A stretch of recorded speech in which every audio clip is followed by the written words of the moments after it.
one of the things that comes up from time to time is questions related to mediums and channeling, and misunderstanding that somehow the messages are inherently correct.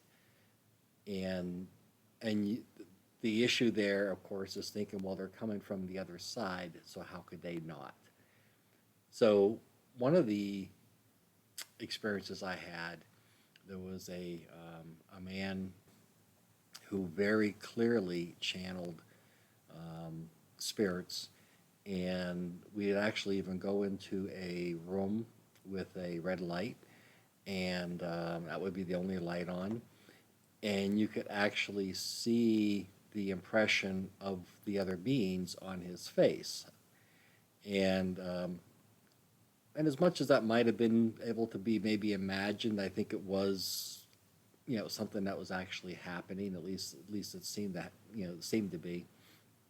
And so, but one of the things that I observed while interacting with this experience is that the messages from some of the beings were,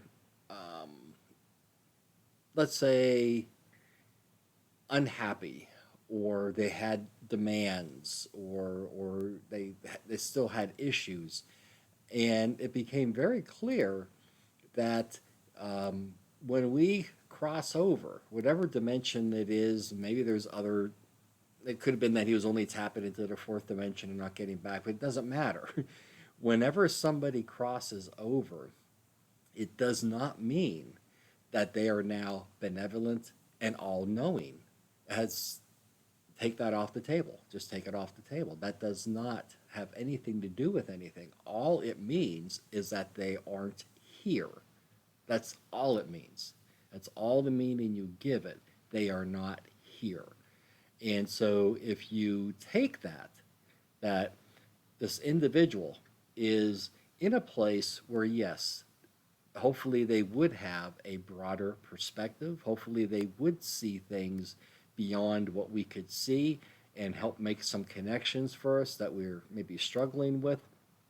But to assume that they are somehow benevolent, or to assume that somehow they are accurate, would be an error.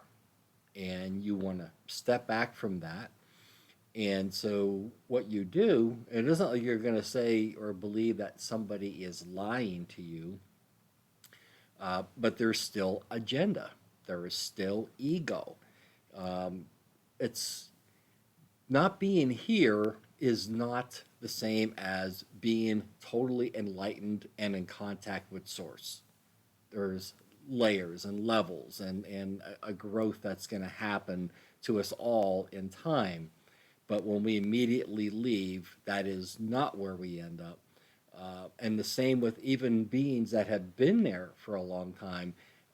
They might be at higher levels, but the point where they actually detach from what you would call, I don't know if it's still ego there, but the concept of ego, where there is an agenda, an idea of what they believe is important, that is totally different than an actual connection with source that sees that there is nothing to fear, that everything is as best as it can be, and every potential future is as best as it can be.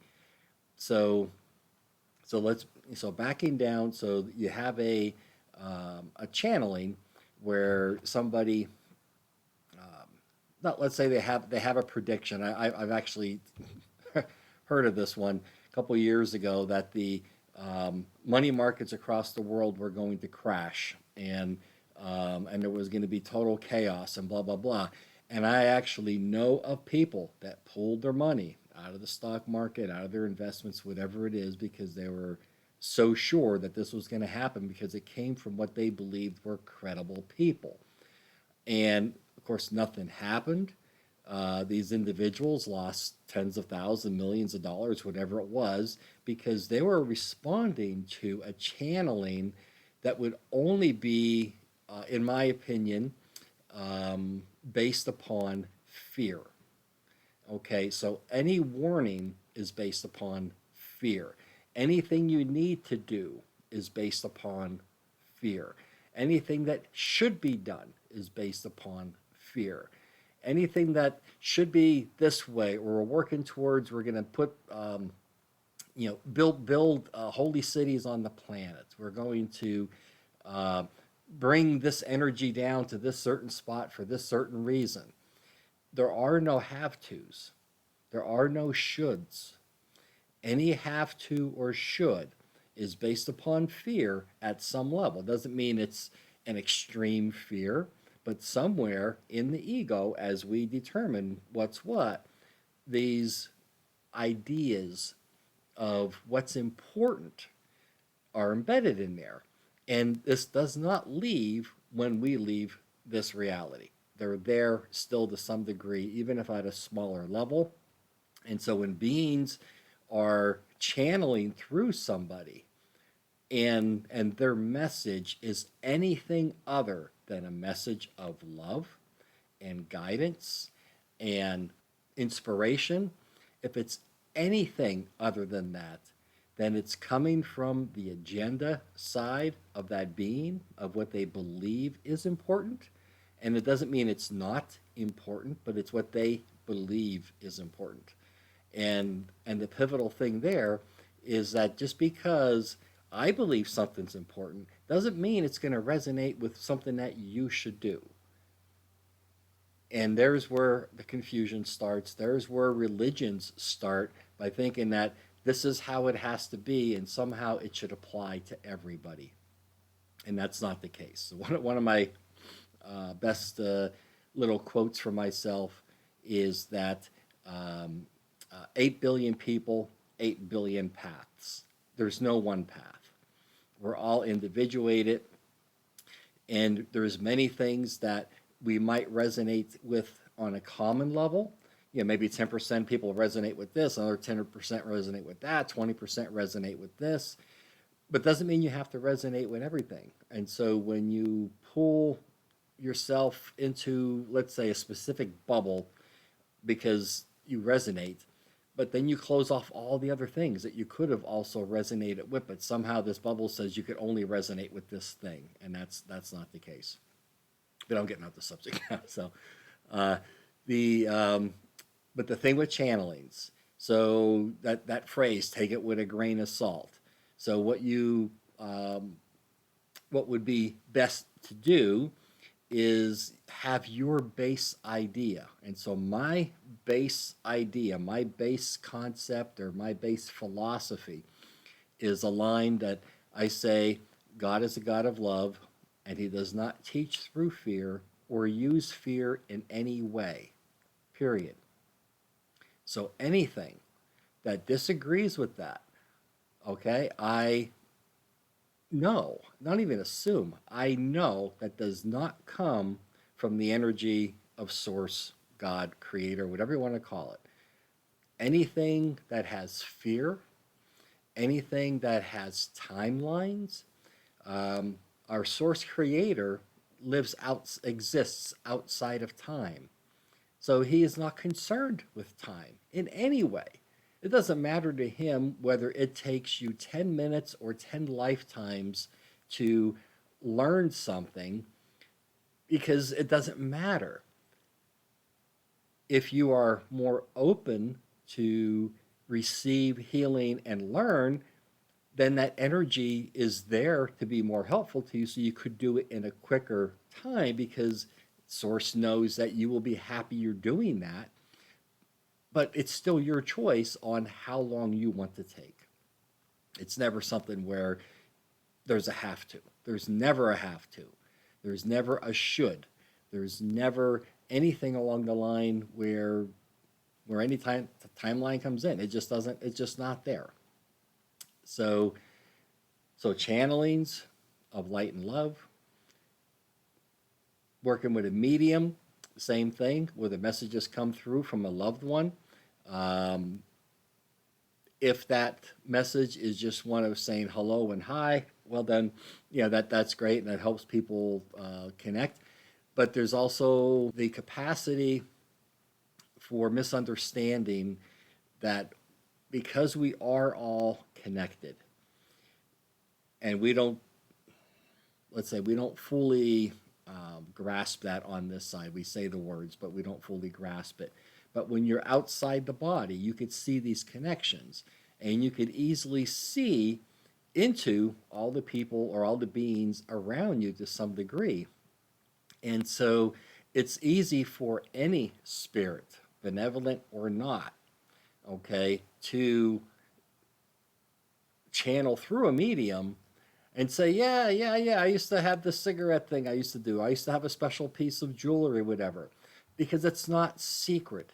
Those aren't secret things, but doesn't mean that that is who that person or being claims they are. It just means it's information that is universally available when you get to the other side to some degree.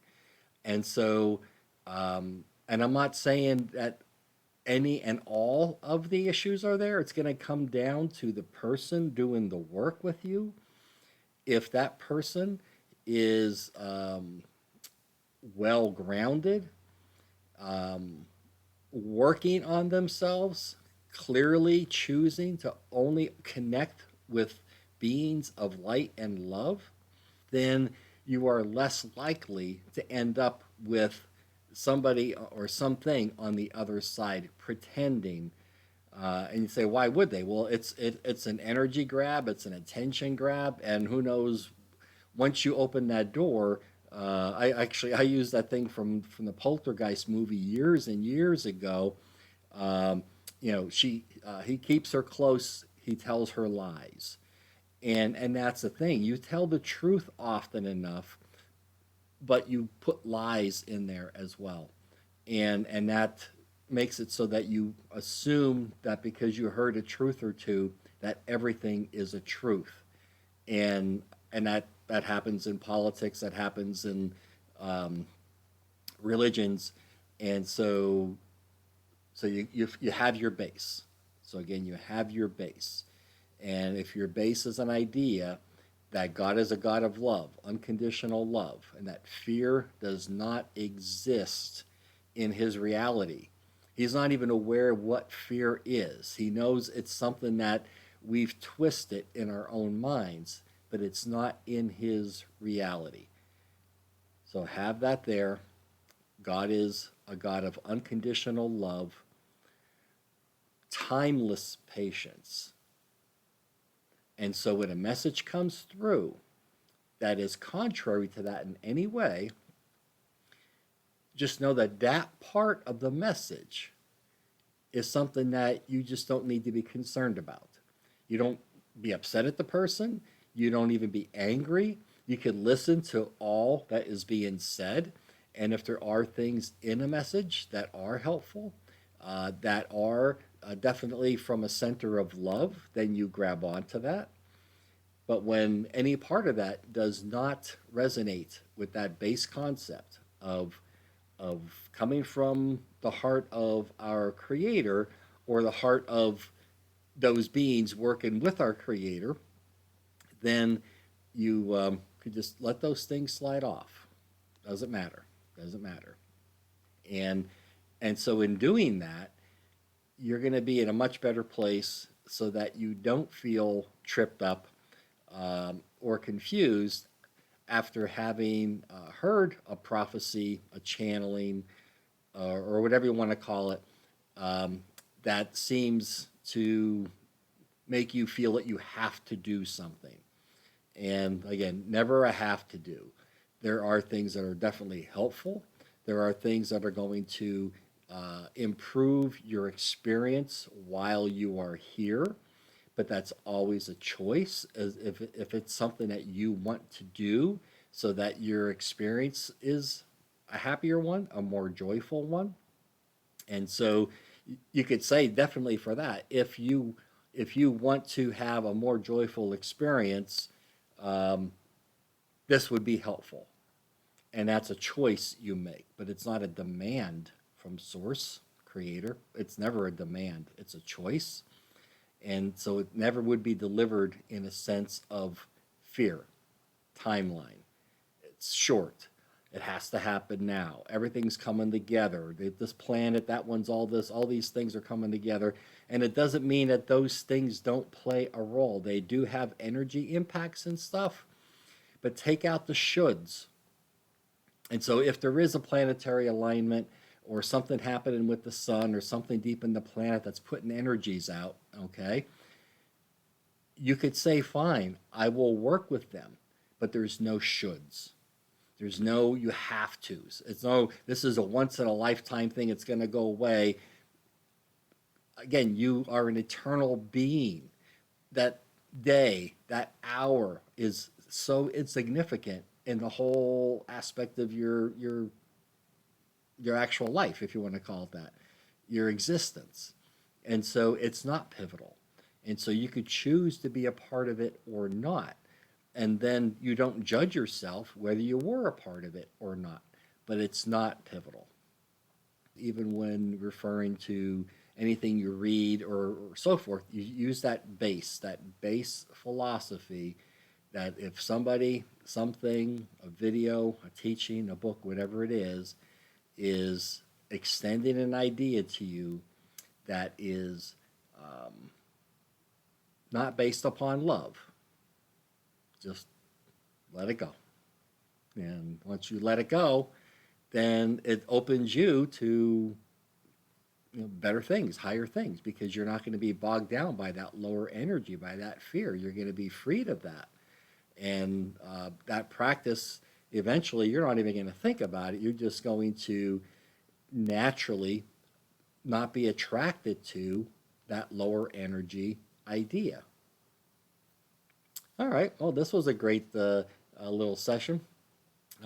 I'd like to invite you to work with me in a similar manner. There's a lot of different questions, a lot of different ideas people have, and whether you are new to spirituality or are transitioning over from an existing religion, there's a lot that we can do together. I've been down a lot of those roads myself, and I would really love to work with you.